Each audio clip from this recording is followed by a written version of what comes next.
Warahmatullahi wabarakatuh. Perkenalkan, nama saya Dian Sulistiani Tias dengan NIM 22121192.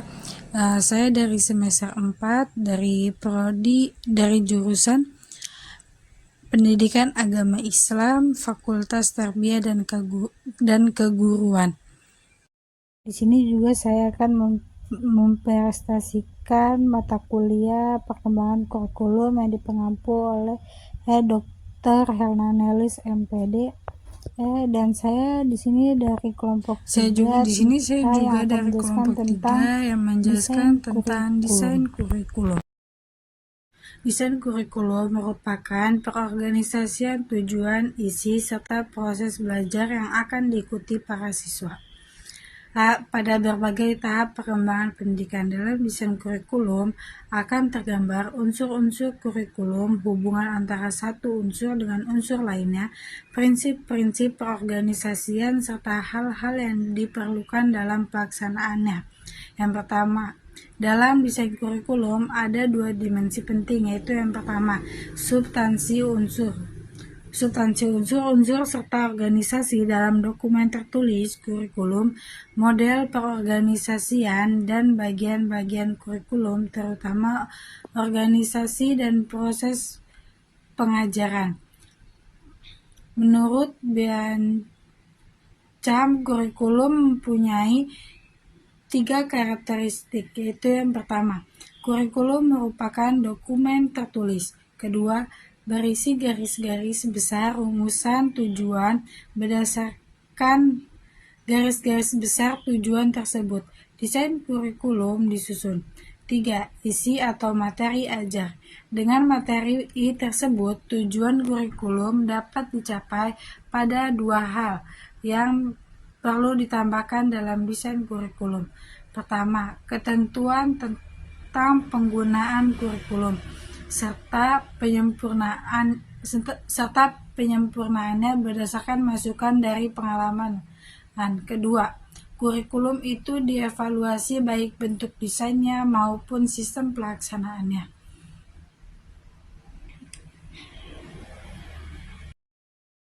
Beberapa hal yang perlu dipertimbangkan dalam menata dan mengembangkan desain kurikulum dalam pembelajaran. Yang pertama, tujuan pembelajaran. Yang kedua, kegiatan pembelajaran. Ketiga, metode pembelajaran. Dan keempat, evaluasi pembelajaran. Konstruksi kurikulum haruslah didasarkan pada suatu pengajian cermat dan penilaian terhadap 4 hal mendasar. Hampir semua desain kurikulum dapat diklasifikasikan sebagai modifikasi dan atau kombinasi dari 3 kategori dasar. Yang pertama, desain berorientasi materi, yaitu suatu desain kurikulum yang berpusat pada bahan ajar. Kedua, desain berorientasi pada peserta didik, yaitu desain kurikulum yang mengutamakan peran peserta didik. Dan ketiga, desain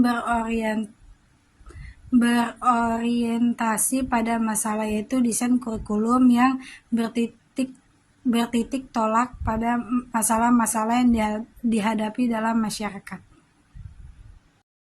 Konstruksi kurikulum haruslah didasarkan pada suatu pengajian cermat dan penilaian terhadap 4 hal mendasar.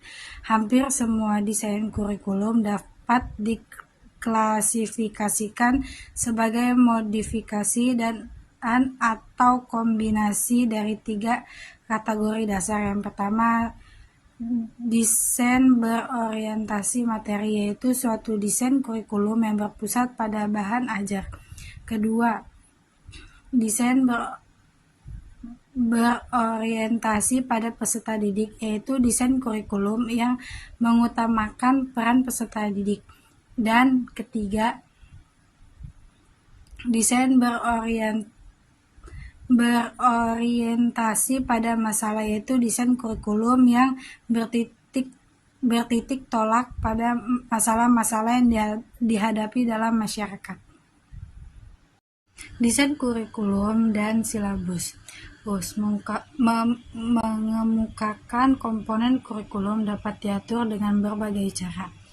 Namun, bagaimanapun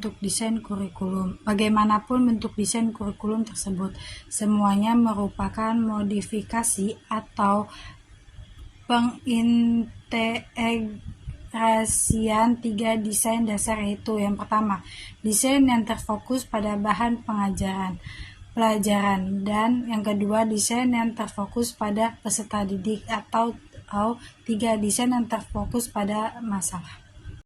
Desain yang berpusat pada bahan pelajaran, yang pertama desain subjek, yang kedua desain disiplin, yang ketiga desain berorientasi kepada lapangan luas, keempat desain korelasi. Desain yang berpusat pada peserta didik ialah desain berpusat pada anak.